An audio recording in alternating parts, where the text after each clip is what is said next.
Hi, this is Brian Murmurs, and I'm recording a lecture for Management, Leadership, and Professional Issues. And today's topic is going to be on interviewing. You can see that my presentation is going to be a little different. I chose to put it in a Word document more so than like a PowerPoint or something like that to enable you to print this off and use this as a study guide when you have your interviews and stuff like that. So the first part, I want to talk about interviewing and things that you need for going to the interview. And then part of your assignment this week is talking about a portfolio, and we'll cover that briefly. So first off, when you are interviewing and you're applying for jobs, know the area that you're applying for. You know the name of the interviewer. If you can use, if you say their name, you will make a better impression than say, sir and ma'am all the time, or I'm sorry, I forgot your name. So really try to remember their name of who you're talking with and who you're interviewing.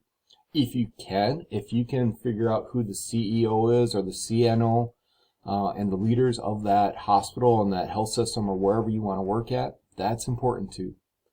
Also know about that institution or wherever you're going to work for. Know their mission, know some brief facts about them.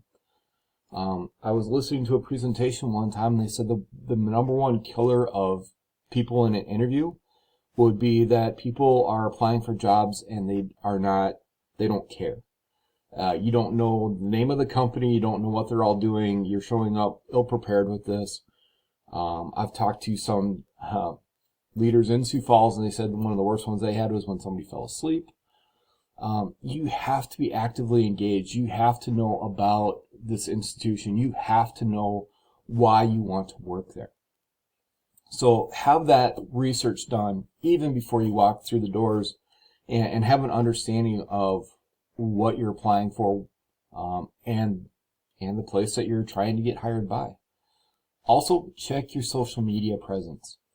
While places will say that they don't check it, it's quite frequently that they do. So make sure that if you Google your name, what comes up? Is it you partying and drinking and looking hammered, which is probably not what they're shooting for?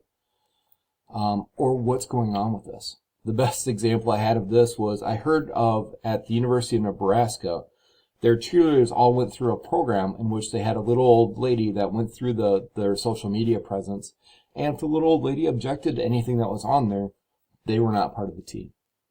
Now think about that as well. You can have a great social media presence out there with, you saving stray dogs and orphans and all this kind of stuff, but just look and see what those potential employers will see when they try and bring you up. This is going to be, Twitter, Facebook, Instagram, all those different types of things. And if your parents are not happy with what they would see, then your employers probably won't be either. Before words are said, brand yourself, know why you're special. Each of you have got special gifts and strengths and weaknesses. So understand yourself. Look nice, but not too nice. I've had people, if you show up for a nursing interview and you're in a tux that's got tails on it and a top hat and a cane, they're going to think you're a Fruit Loop. I mean, you've got to dress nice, but you've got to be professional and you've got to look for that job. I've actually even had some people that said that people that come in with these long fancy nails and stuff like that, they're like, that's not appropriate for nursing. So you want to look nice, you want to look professional, you want to be in a business type of a situation, but it's not formal. It's not, you don't want to look over the top with this one. Do not have gum. Gum never bothered me, but it really does bother some people. And so if you're chomping on gum during your interview, that might be enough for them not to hire you. Sounds a little stupid, but it's a professionalism, and some people get a little bent about that one. Another big thing, how did you treat people on the way in? Every organization I've been involved with, we've always asked the people that we work with. It's not just the hiring person that has a say in this, but how did you treat the receptionist on the way in? Did you cut off the interviewer for a parking spot? I've heard that story before that, somebody was late for the interview, they were racing, and they cut off the person that was interviewing them for a parking spot and flipped them off. And so, imagine that didn't go well then for the interview. So treat everybody on your way in with respect. Have a smile. Be very personable with this one. In your greeting, say hi. Keep it short. Keep it sweet. Do a handshake. And this is going to be situational and cultural, but kind of follow that interviewer's lead. Do not have your phone on anything except for off. I think it's good to have your phone there, especially if they want to do follow-up meetings and different stuff like that. But do not be getting messages during your interview. Do not be looking at your phone during your interview. Quite honestly, if you don't even have your phone, if you leave it in your vehicle, I'm fine with that. I'd maybe even recommend that. And you can get back to them with any follow-up dates and stuff like that. But the phone can be a big thing, especially in nursing when we're worried about HIPAA and doing those kind of things. Yawning, like I said, one of the local leaders here said one of their worst interviews, the person fell asleep. And so they're like, well, guess they're really not interested in this job. Eye contact, be personal, have eye contact. Do not stare them down, but you want to have eye contact and have good rapport with that person. Hands and feet, when we're nervous, we do weird things with our hands and feet. Be cognizant of this. We talk with our hands sometimes, and that can be fine because it's a way to converse and it's a way to show some empathy and engage that other person. But when we get stressed, sometimes we do really weird things with that. So make sure we're not kicking their desk or doing weird things. And so just be cognizant of that. Now, specifically to interviewing, one of the big things that's out there right now is behavioral interview techniques. So behavioral is a situational thing of, tell me about a time when you encountered this, or tell me about when this happened, or how would you deal with this situation? So the STAR approach is a way to deal with these kind of behavioral interview techniques. And so basically you're listing a situation, the action that you took, and the results that you achieved after it. So, tell me about a situation that was difficult for you. Tell me about a situation that was challenging. Tell me about a situation in which you really shined and you stepped up and took care of something. So these are all behavioral interviews. Within these interviews, there are a lot of resources underneath the resource tab for this. I give you just a bunch of sample interview questions, and some of them are going to be this behavioral interview techniques. So look at some of those. Go through those before you have your interview. Look at these top 10 listings. I think some of them are fun. Oftentimes people will kind of start with an icebreaker, and it could be something like, what's your favorite music that you like to listen to, or a TV show or movie? And that can be pretty, just kind of to warm you up a little bit and break the ice. But just think about your consequences of what you're saying, and use things that you think that they want to hear. I'm never going to say lie, but be aware of how you'll present yourself. My favorite movie is a slasher killer type of thing, and I love it because of all the blood and gore. Well, maybe they won't find that as interesting as what you do. So kind of think about some of these different techniques. Within these type of questions, you're going to see all different sorts of things. Big things that you should know. Why do you want to work there? Interviewing is trying to find a match between you and the employer. Long gone are the days where it's just the employer is trying to find somebody to fulfill their needs. They realize that they honestly want you to be happy, because if you're a happy employee and you're a good fit and you like coming there, it will benefit both sides. And so being able to say why you want to work there, why they should hire you, why nursing. With some of these, you want to have good answers for this. You also want to stand out a little bit. Why nursing? Well, because I want to care for others is the top answer. Say that, and I'm fine with that, but go on and then differentiate yourself. How is it going to make you stand out? Do you have any examples of when you were in the hospital or a loved one was in the hospital, or why do you want to care for others? Why do you want to be in nursing? they'll often do teamwork questions. How would you work with a nurse aide? How would you delegate with this? How would you handle a provider that's acting like this? How do you handle difficult patients? They might say past performance. Give us an example of, using that STAR technique again, of a time where you did an exceptional job. Or give us an example of a time where maybe you didn't feel like you did as good as what you would have, and what would have you done to, have the chance to do it over again. Some will actually do evidence-based practice, and they'll give you, okay, these are hypothetically your 4 patients that you've got assigned to you for this shift. Which one would you see first and why? So there are some places that will do the knowledge-based type of questions. I've seen this more common in ICUs and ERs, where it's talking about triage and delegation and those kind of things, where they're really kind of getting after that patient-centered care. Be aware that they might ask you weird questions. The latest weird question that I heard was, if I was to make a candle out of your top 3 attributes, what would that be like? That's just weird. What they're looking for is that you can just handle something kind of off the wall. And this is going to be, if you were a spirit animal, what would you be? If you were a color, what would you be? If you were a superhero, what would you be? Buy yourself some time, slowly repeat back what they said to you. And so, okay, so if I was an animal, the animal that I would be a bear. Because they are intelligent, they are smart, they are cuddly. Whatever you say, they probably cannot refute this. But, of course, if you're like, well, I'd be a snake so I could bite everybody, or I would be, a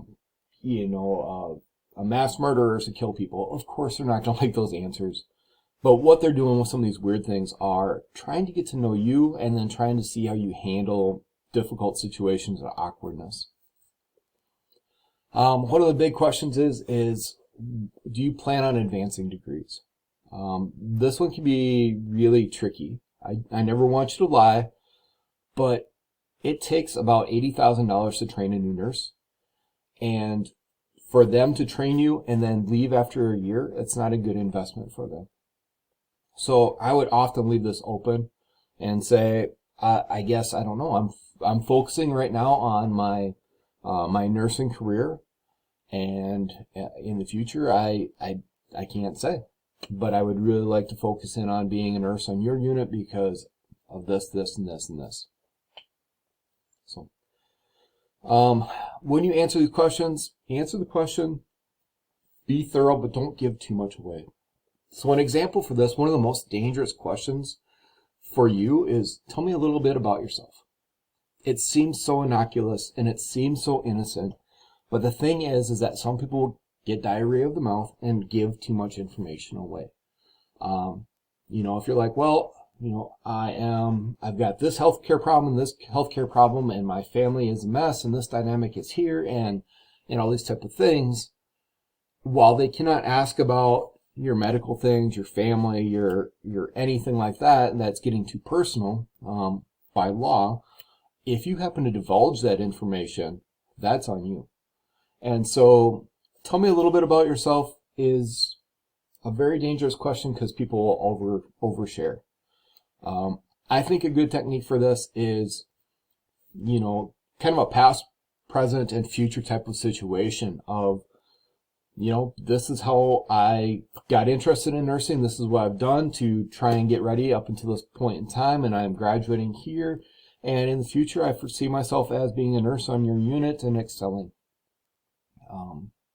So, you want to be personal, but do not give out too much information. If you're talking about a lot of your health or things like that they might not find desirable, you don't have to say that.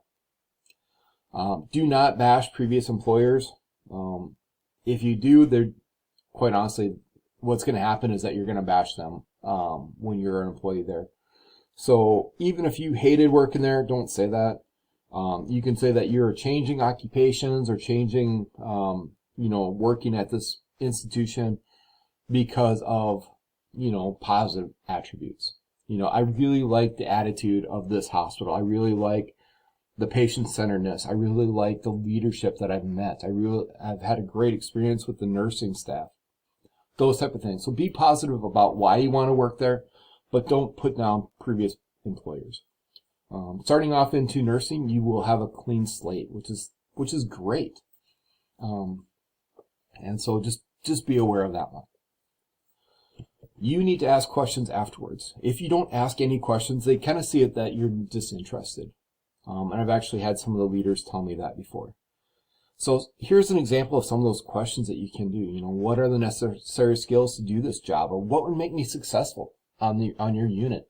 And they can kind of tell you bits and pieces about, what are they looking for in a candidate? What would be unsuccessful? If I have a lot of people who left this position, what's your favorite part of this job?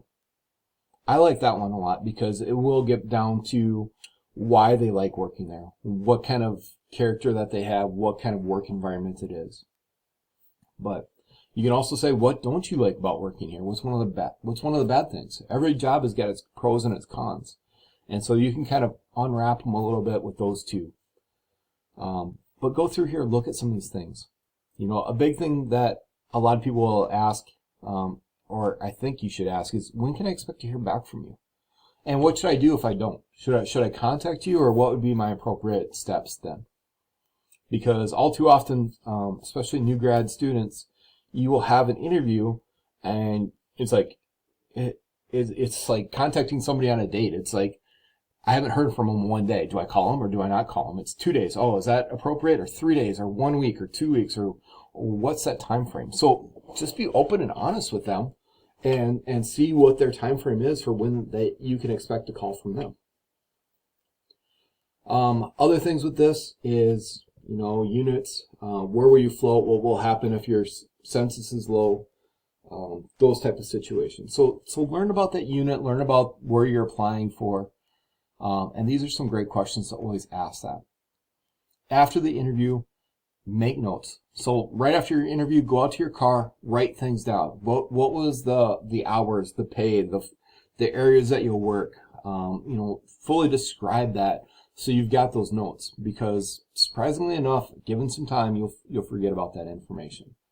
And so if you're applying for multiple jobs, this will help you keep things straight. So like I said, I would run out to my truck. I always kept a notebook out there, and I just scribbled furiously about, this was the wage, these were the hours, this was the job, this was the pros, this was the bad things about it, and kind of going from there. This next thing is maybe seems a little old-fashioned, and I know we're in a very digital age, blah, blah, blah, but send a thank you card. Address it directly to that person that you interviewed with, and it will really set you apart. I know it sounds silly, but when you do a thank you card, a handwritten paper thank you card via snail mail, it sets you apart, and that's a good thing. So now taking the offer and accepting some of these things. Look at the whole package. All too often new grads just look at the wages or the hourly rates or any of that kind of stuff. But look at the entirety. Wage is one aspect of that. What are your benefits? How much time off do you have? What are retirement benefits? Do you have any employee stock purchase programs? Any other perks? Any other things that go into this? What's your availability for advancement if you want to? Looking at going into different committees or leadership roles and those type of situations. Negotiate. Once you are past this first job, negotiation is key. Right now, as new grads, you probably won't have much to negotiate with. If you worked at that institution previously, they might give you some extra vacation hours or some PTO or something like that. But all too often, it's like, you are a brand new nurse, and this is what we pay our nurses, and they don't negotiate very highly on that one. So, always take time to ask to make a decision. I think that makes you a better candidate. If you get a spouse or a loved one, run it by them. Make sure that they're engaged with this one. you can play some offers against each other. Oftentimes, Sanford and Vera, especially for your first job, won't have any leniency with this one. I'm not saying that they won't, but oftentimes, like I said before, that this is what we offer our new graduate nurse. And while you've got a ton of experience as being a teacher or a scientist or whatever else you were, you don't have any experience being a new nurse, and so therefore this is what we pay.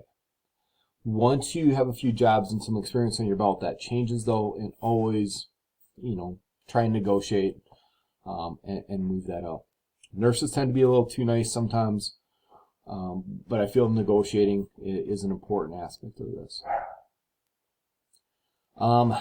Playing offers against another, you can. It can be dangerous. It makes you seem a little greedy sometimes.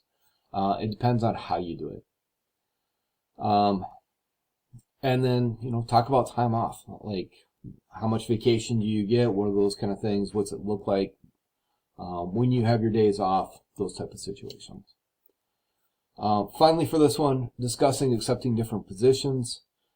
Most hospitals will be very flexible with this one. If you take a position but you haven't been trained, haven't been up on the floor, and they haven't put any money into you, most will understand if you go into your ideal position. So, very hypothetically, you get hired for a urology nurse position, and you take it to be safe because it's out there.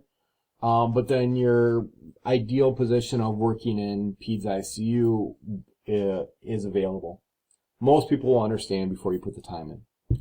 However, if you start training and they start having a preceptor with you and they put money into you, it really is professional to stay in those positions for about a year.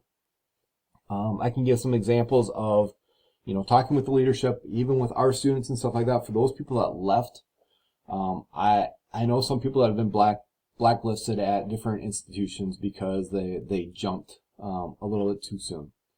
Most institutions don't mind if you go up the ranks. So like if you are in med surg and you go up into an ICU or something like that and you stay at that same hospital, they're better with that one because they kind of understand. But if you are jumping back and forth between Sanford and Avera, you could burn your bridges with that one. And so just be very careful. If they start put a lot of money in you, like I said, training a nurse is about $80,000. And if they put that money into you, there is kind of an unwritten expectation that, you work there for a while. So 1 year is kind of what I've heard with those directors. They understand it. The situations are different. We can talk all about, travel nursing and chasing money and those kind of things. But that's kind of the rule that I've heard from the directors and those people in hiring. So within this, I gave you lots of resources underneath, of course, the resource tab about different sample interview questions. And you should be able to go through these. Print them off, talk about them with friends, talk about them with family, do phone interviews with, people that care about you. Get into practice of answering these questions, not just in your head, but really out loud to other people. And what is it going to sound like? And have them give you feedback. I really like this answer, or, oh, you kind of stumbled on this one, or, oh, I kind of construed it this way when you said this, and that might not be a good thing. So look through all the sample interview questions, and that's meant to help you out. Along with that, there are a couple of resources there to help you with resumes. Oftentimes at this level, they don't, the local hospitals don't really care about your resumes. They know that you're from USF. They know some of the classes that you've had, and they feel pretty comfortable with that one. But if you go to outside our area and then they don't know you as well, a resume is a very common way for you to get your foot in the door, and it's supposed to be a nice way for them to see who you are. And so there's references there for how to make them, things that you should and should not put on there, as well as some example ones that you can kind of copy, so to speak. I do love some of them and the fact that they've got some puns with their names and stuff like that. So hopefully you find that interesting. But also it is an important aspect of having a good resume for work. So speaking of that, one of your assignments for this week is going to be having a portfolio. And within that portfolio, one of the things you have to do is have a resume. This resume is going to be part of your upload with this. When you upload this, I also want you to email this resume or your resume over to the Academic Success Center. When you do that, they will review it for you here at USF. So, and then they will give you feedback on it. So for me and for this class, you are graded just on the fact that you uploaded it, but I'm having you turn it into the ASC, and they will review every single one of them and provide you with feedback, and that will make you a stronger candidate when you start interviewing. Next thing you need to do is example of professional writing. So this is a paper that you've previously written, so just upload it. It's just there in case an employer would want you to have some kind of an example for this. And then the last thing that you will have to design is personal reflections. So use the USF expected student outcomes. There's 8 of those. And you're going to do 2 paragraphs per outcome. Write this in an APA format with a title page and upload it. But how did you hit on these examples throughout the whole program? So this could have been back in Med Surg, this could be in Peds, this could be in Maternal, this could be in your current courses. But look back at those reflections and see how you hit those type of situations. Other things you can upload within this portfolio be any certifications that you have, so advanced training that you've received, ALS or BLS or CPR, those kind of things. Look at those continuing education things, so maybe upload that attendance of the child abuse conference or other CEUs that you've obtained during your nursing program, and keep those up to date, because it looks really good when you are actively engaged in your education and you are promoting yourself and you're trying to learn and you're striving, and they can see that. And then any professional highlights, any awards, any things that you received from this, that you can just kind of hand out to them. So so in kind of a wrap up, that was a brief overview of interviewing and what to kind of expect and what to see, and maybe some of the things that they might ask you and how to handle those questions, as well as for this week's assignment, that portfolio and the resume, as well as providing these other issues for your portfolio. If you have questions on this, I'm happy to go through some of this stuff, but going into a job interview, make sure that you are prepped and ready for that. And hopefully that Word document will be a nice little prep sheet for you before you go in. All right. Have a great day.